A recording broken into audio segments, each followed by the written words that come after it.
Bonjour à toutes et à tous, mesdames, messieurs. Merci de nous rejoindre sur R7 si vous y arrivez pour la première fois.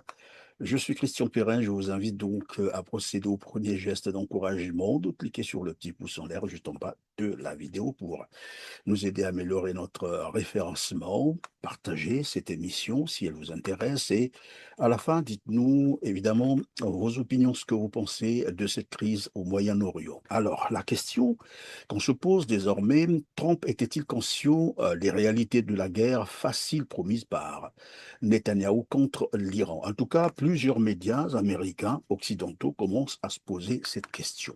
Simplement parce que les hauts responsables américains estiment que les arguments avancés par le Premier ministre Netanyahou ont été exagérés, ce qui pourrait entraîner désormais des conséquences potentiellement significatives pour Israël. Vous allez le comprendre tout à l'heure.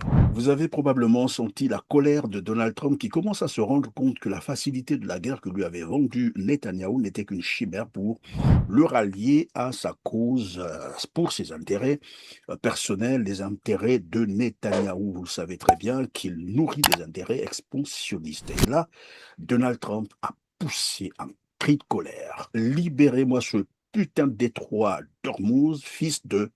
Vous avez compris la suite et je crois que vous avez suivi la séquence vidéo où Donald Trump a, en sorte, permettez le terme, n'est pas aussi approprié, il a pété le câble.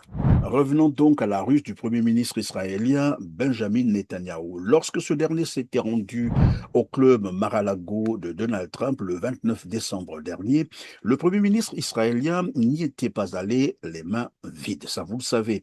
Il avait une requête accompagnée d'un incitatif à peine dissimulé. Après des mois à reconstituer leur stock de missiles de défense aérien ou autres munitions à la suite du conflit de 12 jours, vous vous souvenez, c'était en juin dernier, durant lequel les États-Unis avaient participé au bombardement des installations nucléaires de Téhéran. Israël s'est dit prête à reprendre l'offensive, cette fois avec des objectifs beaucoup plus ambitieux. Vous avez probablement suivi aussi la conférence de presse conjointe des deux dirigeants où Donald Trump a repris fidèlement les arguments habituels de Netanyahou. J'entends maintenant que l'Iran essaie de se renforcer à nouveau, a déclaré Donald Trump. Dans ce cas, nous devrons les abattre. Nous leur réglerons leur compte, mais avec une petite note de prudence à la fin où il conclut pour dire « J'espère que ça n'arrivera pas ». Le chef du gouvernement israélien, comme d'autres avant lui, avait pris également le soin de flatter l'ego de Trump. Il lui destinait, vous savez quoi?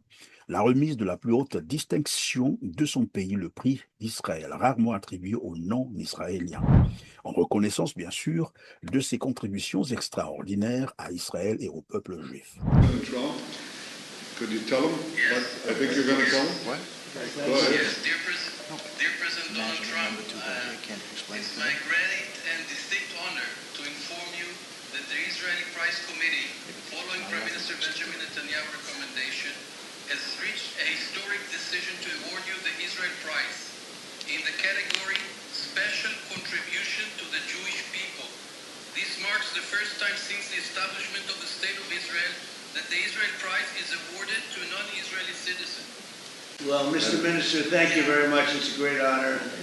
Really amazing. And to be the first one outside of Israel is really something. And I look forward to meeting you. And again, thank you very much. Selon The Atlantic, Benjamin Netanyahou aurait proposé un ultime avantage au président notoirement transactionnel.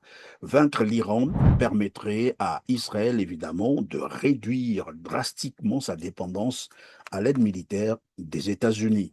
Cette réunion, il faut le noter, comme l'ont révélé de nombreux récits depuis, n'était qu'un des nombreux contacts entre Netanyahou et Donald Trump dans les semaines qui ont suivi. Netanyahou cherchait à obtenir la participation américaine dans un conflit d'envergure contre Téhéran avec des ambitions, je vous l'ai déjà dit, bien plus grandes que celles des affrontements précédents. Un régime fragile, a cru Benjamin Netanyahou, et impopulaire, semblait prêt à être renversé, ébranlé par les manifestations internes. Selon une évaluation préparée par le Mossad, le service secret israélien, les Israéliens étaient furieux face à la répression meurtrière de ces protestations. Aujourd'hui, des révélations font état de ce que ces manifestations qui étaient attribuées à l'opposition ou à la résistance iranienne étaient en réalité organisées et coordonnées par le Mossad qui aurait même armé des manifestants. Cette situation offrait donc une opportunité historique nécessitant une campagne courte. Et c'est ce que Benjamin Netanyahou a fait comprendre à Donald Trump. Un bénéfice supplémentaire avancé par le leader israélien, selon certains récits, était la possibilité pour Donald Trump de se venger des prétendues tentatives iraniennes d'attenter à sa vie. Souvenez-vous, à un moment donné, la presse américaine a parlé d'un projet d'assassinat contre Donald Trump qui aurait été planifié par les Iraniens. Ce qui ressort clairement des révélations ultérieures, c'est que Benjamin Netanyahou, qui se présente lui-même comme un expert de l'Iran, ainsi que l'établissement militaire israélien, dans son ensemble, était pleinement engagé dans leur argumentation en faveur d'une guerre rapide et facile. C'est ainsi que le 28 février dernier, premier jour de la guerre, des responsables israéliens anonymes ont informé le journal Haaretz que la menace iranienne disparaîtrait en quelques jours une fois les derniers lanceurs de missiles iraniens éradiqués. Face à lui, un public acquis à sa cause. Bon nombre d'électeurs républicains continuent de soutenir la guerre, mais 60% des Américains craignent un enlisement du conflit. Un mot doit donc être martelé. Nous avons gagné. Nous avons gagné. Vous savez, on n'aime jamais le dire trop tôt, mais nous avons gagné. Nous avons gagné. Dès la première heure, c'était fini. La victoire est donc là, mais le message s'accompagne d'une nuance. Nous devons finir le boulot, non ?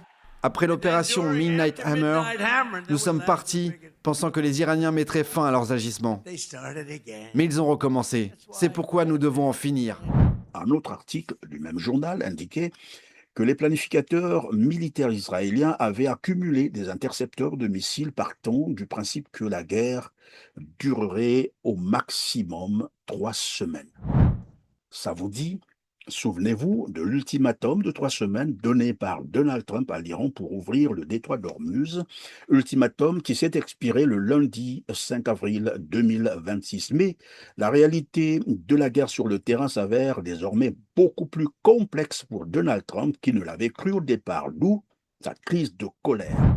Un militaire américain, recherché par les forces spéciales de son propre pays et celles de l'Iran depuis le crash de son avion de chasse dans les montagnes iraniennes, reste introuvable. Une récompense de 50 000 $ a été promise pour sa capture. Cela ressemble au scénario d'un film d'action hollywoodien, mais pourtant, il s'agit bien de faits réels.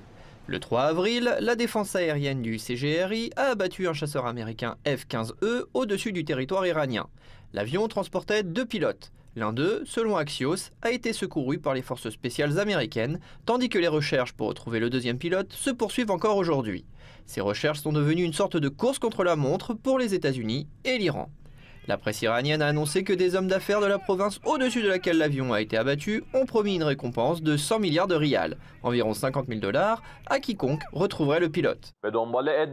Après les fausses déclarations du président américain sur la destruction complète du système de défense antiaérienne iranien, un avion de chasse américain hostile a été abattu dans l'espace aérien iranien central par un système de défense antiaérienne avancé, récemment développé et exploité par le corps des gardiens de la révolution islamique sous le contrôle du réseau intégré de la défense antiaérienne nationale. L'avion a été complètement détruit et des opérations de recherche sont en cours.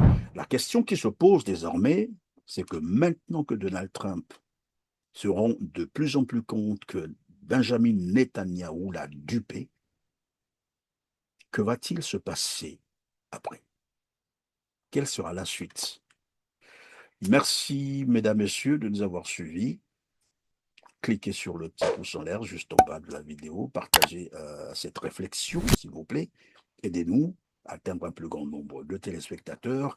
Et dites-nous en commentaire vos opinions, ce que vous pensiez de la suite de cette guerre. Merci.